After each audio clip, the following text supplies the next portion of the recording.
الكريم أما بعد أعوذ بالله السميع العليم من الشيطان الرجيم بسم الله الرحمن الرحيم واستبقوا الخيرات إلى الله مرجعكم جميعا.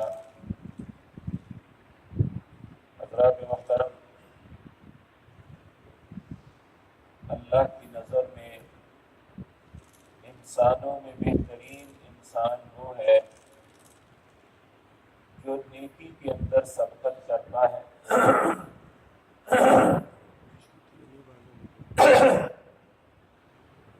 اللہ مالک جس طرح انسان کو رزق کے معاملے میں زندگی میں بے شمار مواقع مہیا کرتا ہے، اگر کوئی انسان ان موقعوں کے فائدہ اٹھا لے تو اللہ اس کے رزق میں وسعتیں دے دیتا ہے. اسی طرح نیکی کے لیے بھی اللہ بے شمار مواقع مہیا کرتا ہے. خوش نصیب وہ انسان ہے جو ان مواقعوں سے فائدہ اٹھا لے، اپنی زندگی میں نیک اعمال کر کے اپنے رب کو راضی کر لے. جو اللہ مالک انسان کو نیک اعمال کے لیے مواقع فراہم کرتا ہے، ان میں ایک بہترین موقع جو ہے وہ رمضان المبارک ہے.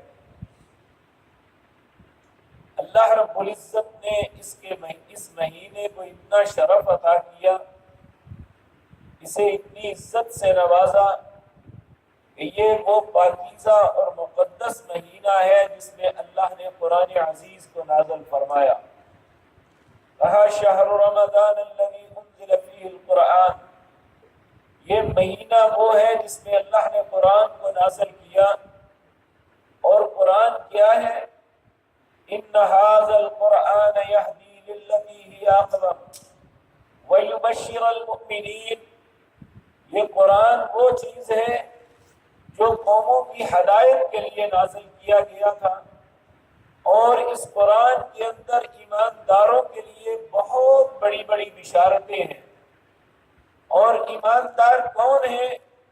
جو اللہ کے حکموں کو مان کے اس کے مطابق عمل کرتے ہیں.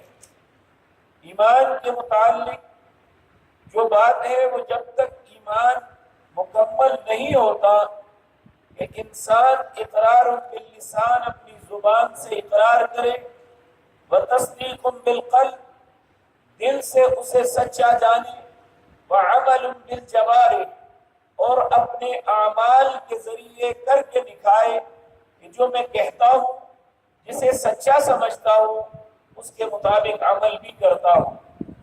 لیکن حقیقت بات یہ ہے کہ آج جس دور سے میں اور آپ گزر رہے ہیں، اس میں ہم ایمان کے دعوے دار تو بڑے ہیں، بہت سی باتیں ایسی ہیں جن کے متعلق ہمارا دل تصدیق نہیں کرتا، انہیں سچا نہیں سمجھتا، اور عمل کے معاملے میں تو ہماری زندگی میں بہت کوتاہی ہے.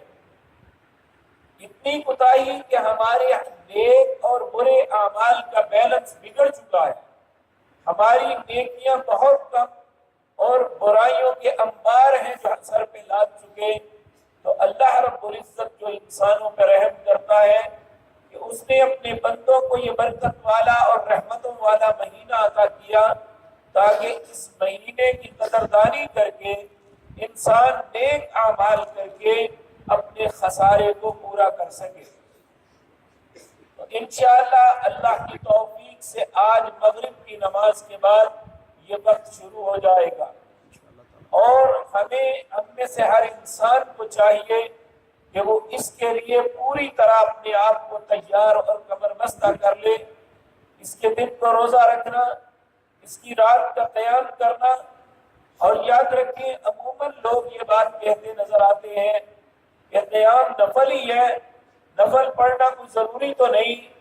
میرے بھائی ضروری تو نہیں ہے، لیکن جو انسان اتنی عظیم عبادت کو فراموش کرتا ہے وہ بد نصیبی کے علاوہ اس کے مقدر میں اور کچھ نہیں ہوگا.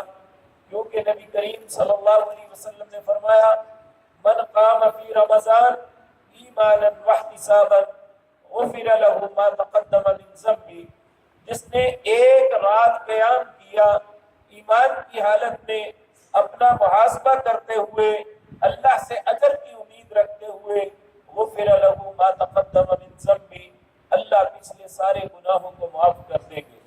تو یہ بہت بڑی خوش نصیبی ہے، اسے چھوڑنا بہت بڑی بد نصیبی ہے، اس لیے ہمیں یہ موقع ضائع نہیں کرنا چاہیے۔ اسی طرح قرآن کی تلاوت اور دوسرے نیک اعمال میں سبقت کرنی چاہیے، تاکہ زندگی کے ایام میں جو ہم سے غلطیاں سرزد ہوئی، جس کی وجہ سے ہمارا نیکی اور برائی کا بیلنس بگڑ گیا، نیکیاں کم ہو گئی، برائیاں بہت زیادہ بڑھ گئی، تو اللہ یہ موقع فراہم کر رہا ہے کہ انسان نیکیوں کی طرف رغبت کر لے، اور اس کا کئی گنا اللہ اجر و ثواب عطا فرمائیں گے، جس کی وجہ سے انسان کا یہ خسارہ پورا ہو سکتا ہے۔ اللہ ہم سب کو توفیق عطا فرمائے۔ انشاءاللہ بتدریج رمضان کے روزے کے مسائل کیا ہیں، اس کی فرضیت کیوں ہے، اس کا کیا فائدہ ملتا ہے، کیا کریں تو روزہ رہتا ہے، کیا نہ کریں تو روزہ ٹوٹ جاتا ہے، اللہ رب العزت ہمیں اس کی قدردانی کرنے کی توفیق عطا فرمائے۔ میں انشاءاللہ وہ بتدریج عرض کروں گا۔ اقول قولی ھذا واستغفر